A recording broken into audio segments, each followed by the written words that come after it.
안녕하세요. 김상진입니다. 여섯 번째 노트이고요. 자료 구조로만 치면 다섯 번째 노트입니다. 중간고사 이전에 살펴볼 마지막 노트가 되겠습니다. 이번 노트에서는 스택, 큐, 그리고 덱 세 가지 자료 구조를 살펴보겠습니다. 스택 큐는 매우 중요한 자료 구조이고 많이 사용하는 자료 구조이지만 되게 단순한 자료 구조이고요. 그 구현하는 방법들은 이미 다 배웠습니다. 그래서 스택과 큐를 실습으로 만들어 보지는 않을 것입니다. 왜? 우리가 이미 리스트 자료 구조를 만들면서 만들어 봤기 때문에 그렇습니다. 스택과 큐는 선형 자료 구조입니다. 특히 우리가 살펴볼 큐 같은 경우에는 여기 있는 FIFO 큐 말고 우선순위 큐도 있는데, 우선순위 큐는 선형 자료 구조가 아닙니다. 근데 FIFO 큐는 선형 자료 구조입니다. 그래서 요 세 개를 이제 이번 장에서 살펴볼 건데 되게 단순해요. 그래서 연산도 많이 제공되는 것이 아니라 딱 필요한 몇 가지만 제공되는 그런 자료 구조입니다. 스택은 last in, first out 자료 구조이고요. 즉 마지막으로 집어넣은 것이 제일 먼저 추출되는 그런 자료 구조입니다.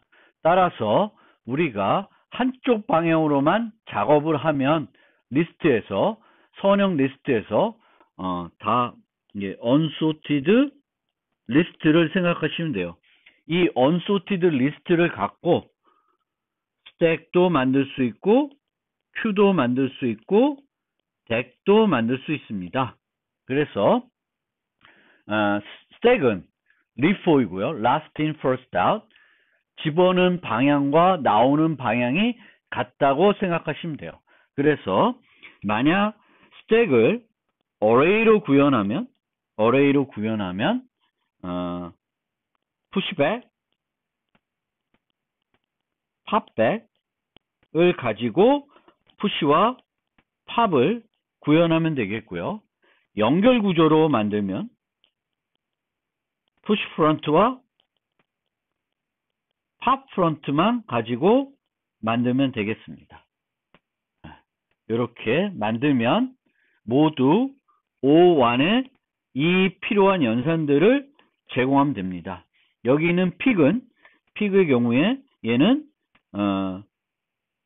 픽 백으로 처리하면 되겠고, 여기서는 픽 프론트로 처리하면 됩니다. 그래서 스택은 배열로도 충분히 구현할 수 있고 연결 구조로 구현할 수 있는데, 우리가 보통 스택이라고 하면 용량에 제한받지 않고 계속 데이터를 추가할 수 있어야 되겠죠. 그래서 스택을 만약 어레이로 구현하면 동적 배열 기법을 사용해야 그것이 온전한 스택이 될 것입니다. 그러면 FIFO는 들어가고 나오는 방향이 달라야 됩니다. 이렇게 들어가고 이렇게 나오던 방향이 달라야 돼요. 따라서 이 경우에는 Q의 경우에는 연결 구조로 구현할 경우에는 테일이 필요하고요. 단일 연결 구조로도 구현할 수 있습니다. 여기도 당연히 단일 연결 구조로도 충분히 스택을 구현할 수 있고, Q 같은 경우에는 테일을 유지하는 단일 연결 구조로 구현할 수 있습니다. 따라서 add는 pushback 하고 pop은 pop front로 만들면 됩니다.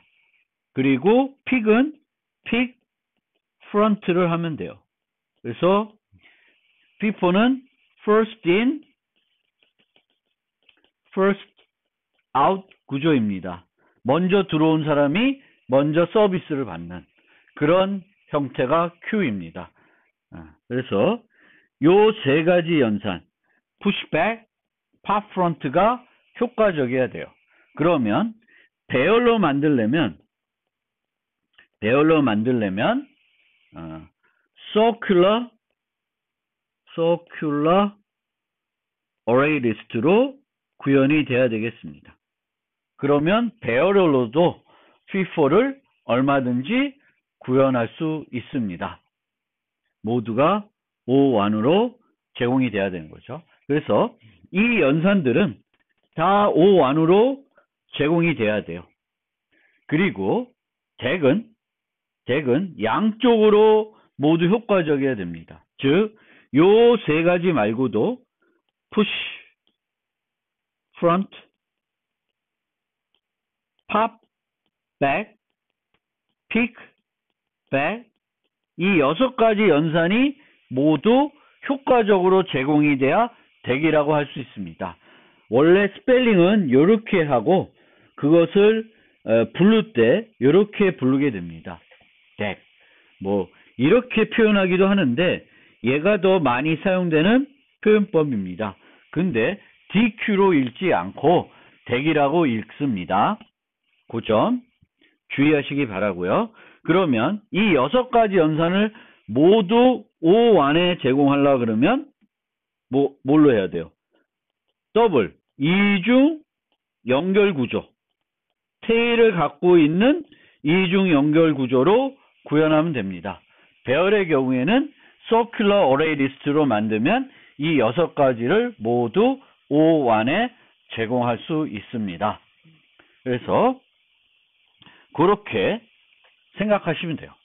그러면 이제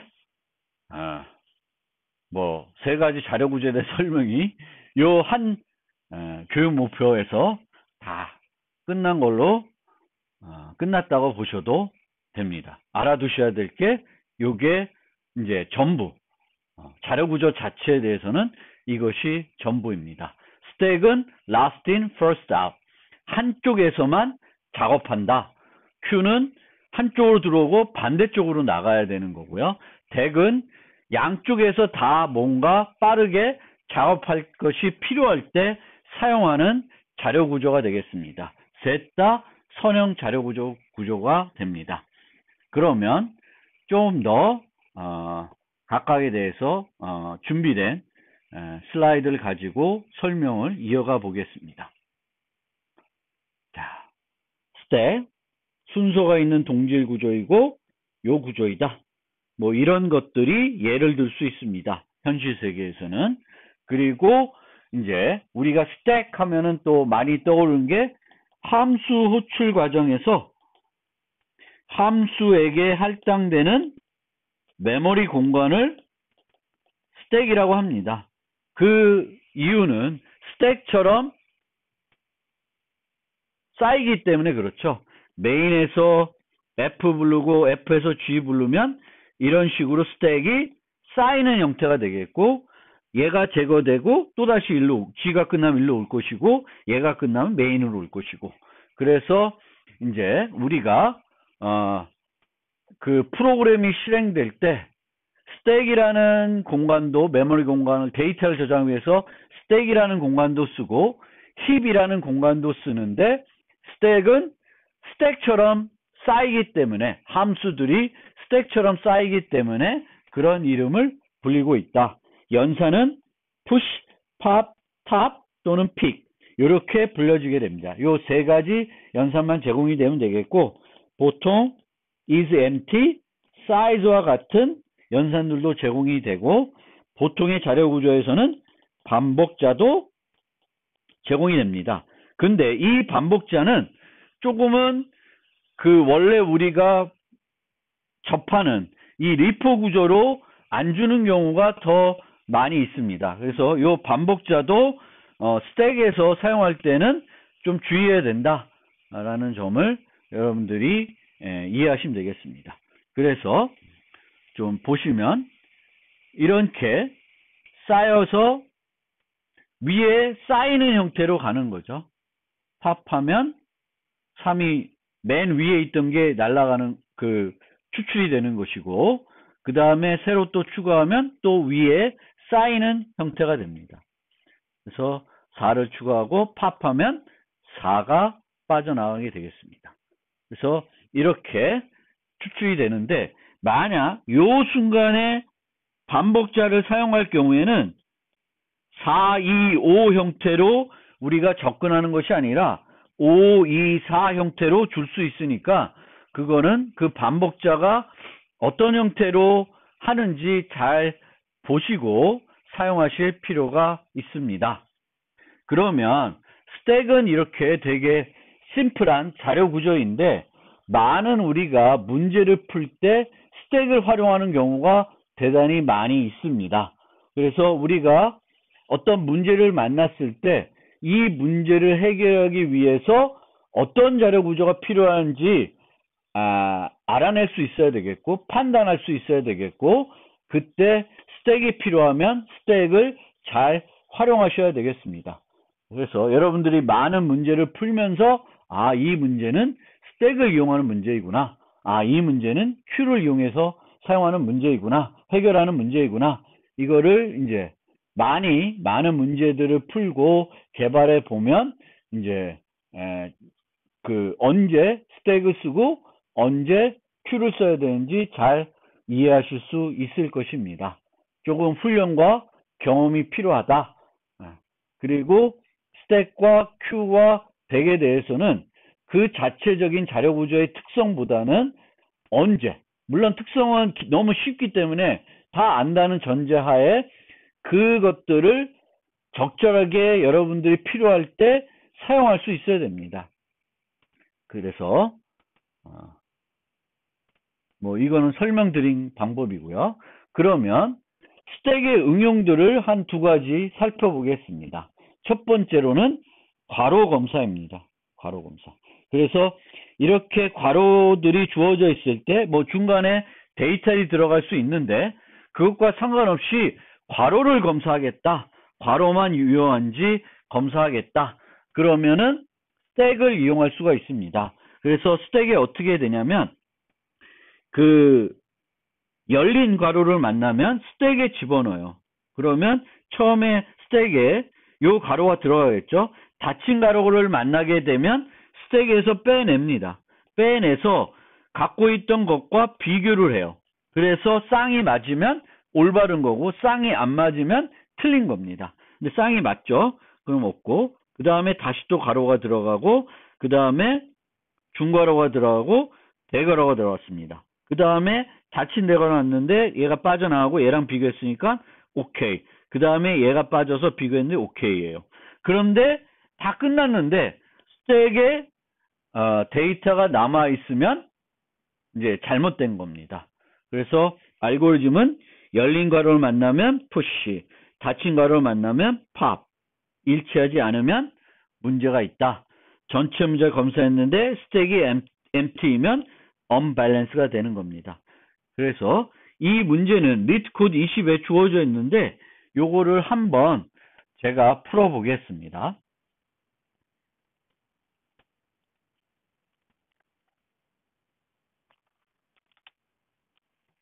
자, C++로 풀어보는데 is valid에서 string이 들어와요. 그런데 given a string s containing just the characters, 그래서 요 괄호 문자들만 들어온다 라는 거고요. determine if the input string is valid, input string이 valid인지 검사해야 되는데, 조건이 뭐냐면 open bracket must be closed by the same type, 열린 괄호는 그것에 맞는 닫힌 괄호 닫혀져야 된다. 그리고 올바른 순서로. 자, 여기서는 우선순위는 고려하지 않고 있습니다. 만약에 여러분들이 우선순위를 고려해야 된다 그러면 어떻게 해야 되는지 한번 생각을 해보시면 좋겠습니다. 이 문제 자체에는 우선순위는 주어져 있지 않습니다. 그러면 자, 문자열이 들어오면 이 문자열을 분석을 해야 됩니다. 그래서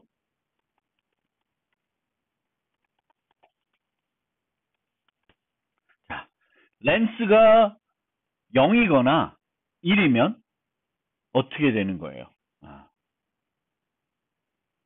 이렇게 되면 안 되겠네. 0이면 return true. 맞나? 비문자열이 들어왔을 때 어떻게 해야 되냐? 잘 모르겠죠?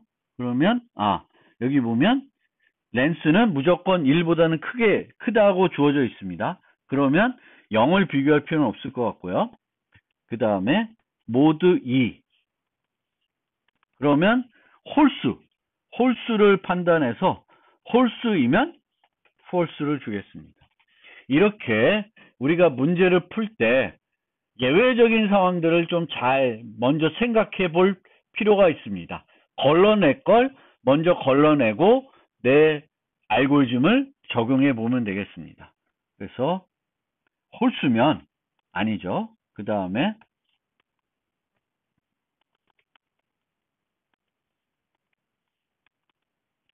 오토를 이용해서 차례대로 그 문자열들을 검사해 보겠습니다.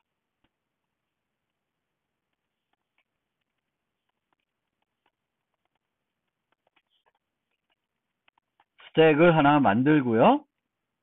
if c가 열린 가로이면 또는 c가 중가로 또는 c가 면 뭘 하면 돼요?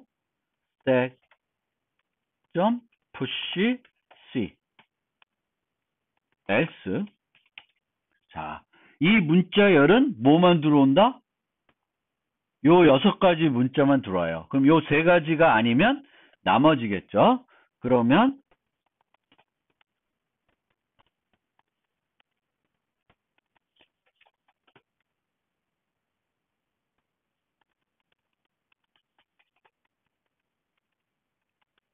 C++의 경우에는 아마 이게 연산이 맞는지 모르겠네요.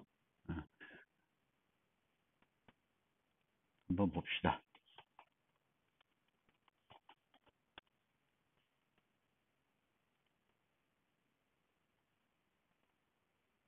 pop, push, pop 이렇게 되어 있습니다. 그리고 pop은 remove top element고 아마 얘는 void일 거예요. void예요. 즉 제거만 해주는 형태가 됩니다. 이게 그 언어마다 라이브러리마다 조금 다를 수 있습니다.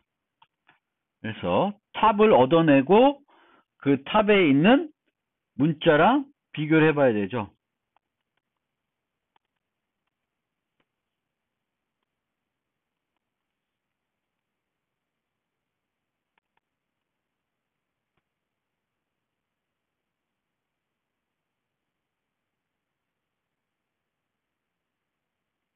뭐야?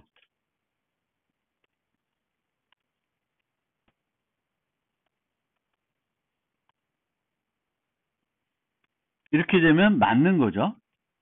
요거를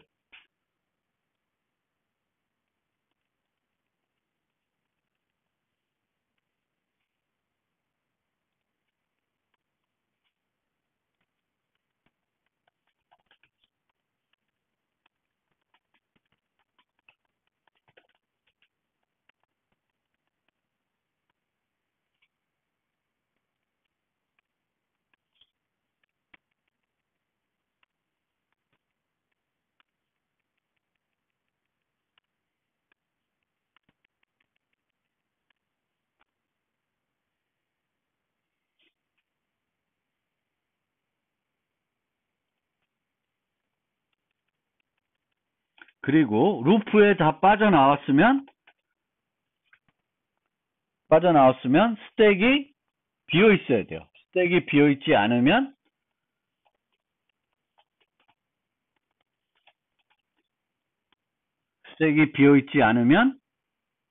valid한 것이 아닙니다. 그래서 이렇게 구현해 놓고 콘솔에서 요거를 테스트해 보면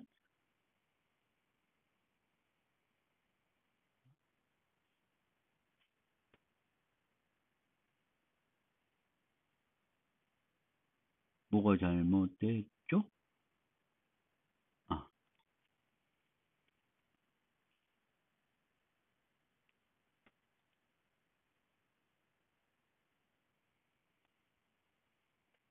예, 맞게 됩니다. 몇 가지 더 테스트 해보면 이런 것도 여기 있는 example들을 테스트 해볼 수 있습니다. 예, 서밋 해볼까요?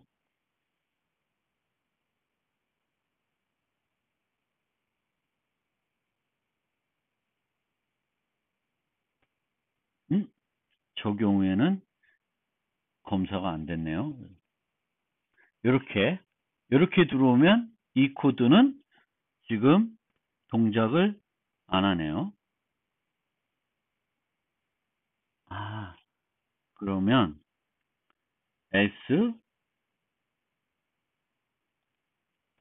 이게 아니었을 때 if stack is empty면 return false. 스택이 empty가 아닐 때 팝했나 봅니다. 어이구 죄송합니다.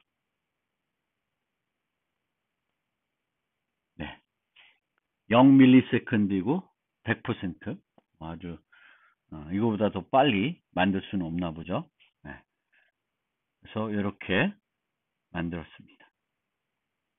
그래서 여러분들도 한번 요거를 해보시기 바라고, 만약에 우선순위가 있다 그러면 그 우선순위를 어떻게 고려할 수 있는지 또 한번 고민해 보시면 좋을 것 같습니다. 조금 더 복잡한 스택을 활용하는 응용을 한번 생각해 봅시다. 그래서 요런 정수와 사칙 연산을 구성된 표현식이 있을 때 요거를 평가하는 방법입니다. 그리고 곱셈 계열은 덧셈 계열보다 우선순위가 높고요. 가로를 이용하여 표현할 수 있습니다.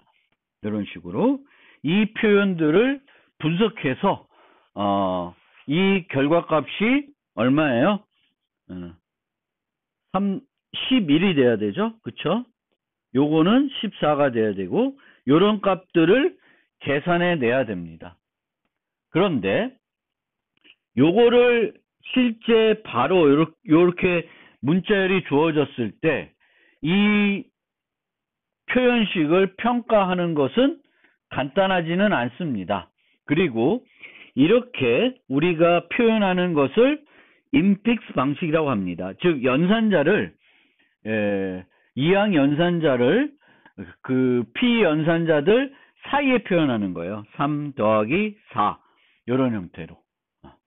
그래서 이런 표현을 인픽스인데, 만약에 인픽스가 아니라 포스트픽스 형태로 바꾸면, 즉 3 더하기 4면 이렇게 표현하는 거를 포스트픽스 표현이라 그래요.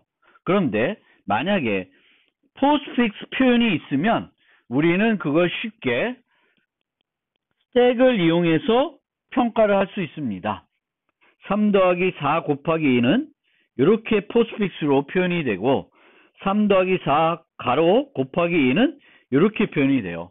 여기 보시면 얘를 어떻게 평가를 하냐면, 자, 우선 숫자를 만나면 스택에 집어넣습니다. 그럼 4, 2 이렇게 집어넣겠죠. 그 다음에 연산자를 만나게 돼요.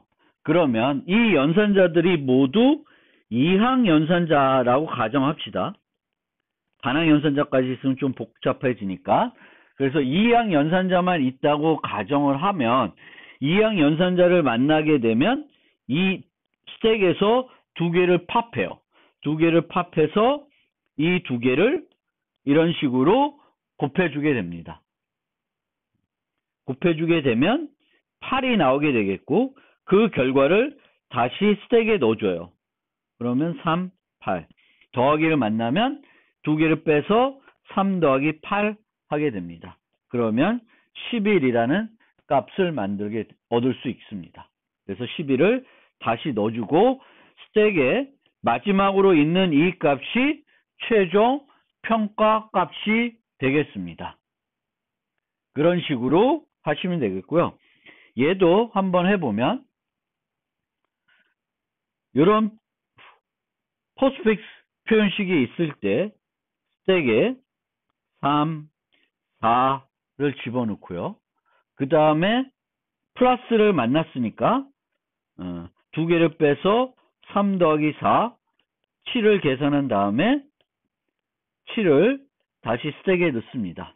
그 다음에 2를 만나니까 2를 넣고 또 스택에서 빼서 14를 넣어서 계산해서 14를 스택에다 넣으면 최종적인 결과를 얻을 수 있습니다. 따라서 우리가 인픽스 방식의 표현식을 포스트픽스로 바꿀 수 있으면 포스트픽스는 스택을 이용해서 쉽게 평가를 할 수 있다라는 겁니다.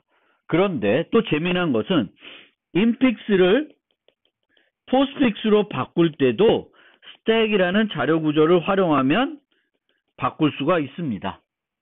이 슬라이드에 주어진 알고리즘이 인픽스로 되어 있는 그 표현을 포스트픽스로 바꿔주는 겁니다. 그러면 앞에 봤던 요것들을 한번 여기다가 적용해가지고 어떻게 진행되는지를 살펴보겠습니다. 요게 이제 문자열이고요. 인픽스 문자열입니다. 그리고 여기에 포스트픽스 문자열을 이제 만들어 보겠습니다. 그리고 스택을 하나 준비하겠습니다. 이 스택에는 연산자만 추가됩니다. 그럼 어떻게 진행되냐? 숫자를 만나면 포스트픽스 문자열 추가한다. 자, 3을 만났죠? 3을 추가했습니다. 그 다음에 연산자를 만났어요. 연산자를 만나면 요게 진행이 됩니다. 왼쪽 괄호를 만나거나 자신보다 낮은 우선순위 연산자를 만나거나 스택이 empty가 될 때까지 스택에 있는 연산자를 여기에 추가한다. 근데 스택은 현재 비어 있습니다. 그럼 스택에 연산자를 스택에 추가합니다. 플러스를 추가해요. 그 다음에 숫자를 만났습니다. 숫자를 만나면 무조건 추가합니다. 포스트픽스에. 자, 그 다음에 곱하기를 만났어요. 여기에요. 왼쪽 괄호를 만나거나 자신보다 낮은 우선자를 만나거나 스택이 empty 될 때까지 스택에 있는 연산자를 포스트픽스 문자열에 추가한다. 그러면 스택에 봤더니 플러스는 자기보다 우선순위가 낮아요. 그러면 옮기지 않습니다. 그리고 자신을 여기다가 스택에 추가합니다. 그러면 그 다음에 2를 만났어요. 그러면 2를 여기다 추가를 하고요. 그 다음에 끝났습니다. 모든 이미 처리했으면 스택에 남은 모든 연산자를 포스트픽스에 차례대로 추가한다. 그럼 곱하기 더하기 이렇게 추가가 되겠죠. 그러면 요게 먼저 이루어지고 덧셈이 이루어지니까 11이 됩니다. 하나를 더 해보죠. 3 더하기 4 곱하기 2 요걸 해보겠습니다. 요 경우엔 이제 14가 나와야 되겠죠. 그러면 왼쪽 괄호를 만나게 돼요. 그러면 스택에 추가합니다. 즉 스택에는 아까 연산자만 추가되는데 연산자 플러스 괄호가 추가된다. 그리고 포스트픽스. 자, 그러면 요걸 했어요. 추가했어요. 숫자를 만나면 여기다 추가해요. 그 다음에 왼쪽 괄호를 만나거나 자신보다 낮은 우선순위 연산자를 만나거나 추가한다. 근데 만나자마자 바로 만났어요. 그래서 여기에 자신의 연산자만 추가하게 되겠습니다. 그 다음에 4를 만났으니까 4를 추가하고 오른쪽 괄호를 만났습니다. 왼쪽 괄호를 만날 때까지 스택에 있는 연산자를 포스트픽스에서 추가한다. 그러면 플러스를 추가하고 자 없고요. 그 다음에 왼쪽을 만났어요. 그럼 얘도 제거를 합니다. 그럼 여기까지 처리했고요. 이제 연산자 곱셈을 만났어요. 그러면 뭐 이렇게 되는데 스택이 비어 있으니까 스택에 곱하기를 추가하고 이제 얘를 만나면 2를 추가하고 끝났죠? 그러면 모든 choice가 스택에 남아있는 거를 옮겨오면 됩니다. 그러면 얘는 이렇게 바뀌는 거예요. 아까와 다르게 바뀌게 됩니다. 그래서 이 알고리즘을 구현하면 우리가 인픽스로 되어 있는 문자를 포스트픽스로 바꾸고 그 다음에 포스트픽스로 바꾼 거는 간단하게 또 스택을 써서 평가를 할 수 있습니다. 그래서 그 과정을 여기에 그림으로 제가 몇 가지를 하고 있습니다. 즉 요게 이제 스택이 될 겁니다. 스택이 되고 요게 인픽스, 요게 포스트픽스 이렇게 이해하시면 되겠습니다. 안 해본 걸 해볼까요? 요건 했고 요거랑 요거는 해봤죠. 요걸 해보면 숫자를 만났으니까 포스트픽스로 옮겨오고 그 다음에 연산자를 만났으니까 연산자 스택에다가 비어있으니까 추가합니다. 그 다음에 4를 만나면 4를 추가하고 더하기를 만났어요. 더하기를 만났으면 자신보다 낮은 걸 만나거나 왼쪽 가로를 만날 때까지 하는데 자신보다 높은 게 있으니까 요거를 스택에다 옮겨놓고 플러스를 여기다가 추가합니다. 숫자를 만나니까 숫자를 추가하고 그 다음에 다 끝났으니까 이 스택에 남아있는 연산자를 포스트픽스에 추가하면 됩니다. 그래서 이렇게 진행하면 되겠습니다. 그리고 포스트픽스의 평가는 아까 설명드린 대로 2개씩 빼서 계산을 하고 집어넣으면 되겠습니다. 이때 이제 3, 4를 빼내면 이제 3, 4 연산자가 여기에 들어가야 돼요. 그러니까 나눗셈이면 요거를 순서가 중요하죠. 그래서 그 순서를 잘 보고 결과값을 다시 여기다가 넣는 그런 형태로 진행을 하면 되겠습니다. 요 자체에 대한 코드는 전체적인 설명이 끝난 다음에 요 슬라이드엔 설명이 끝난 다음에 다시 설명을 드리겠습니다.